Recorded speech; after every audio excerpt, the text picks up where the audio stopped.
Good. Good morning, everyone. This is my report. What is onomatopoeia?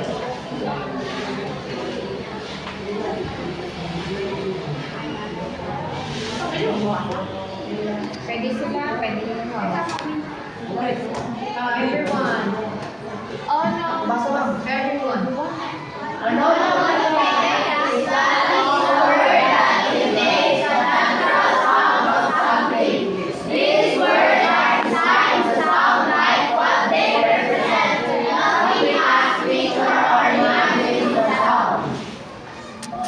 Example include meow for a cat sound, bang for an impact, buzz for beat, Meow. and tick tock for a clap. Everyone. Example include buzz for the sounds legs make bang of a loud impact or whisper.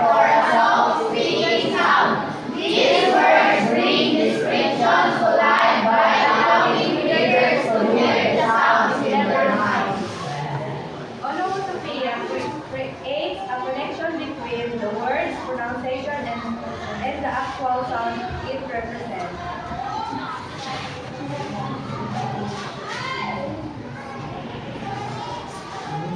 Okay na. Meron pa?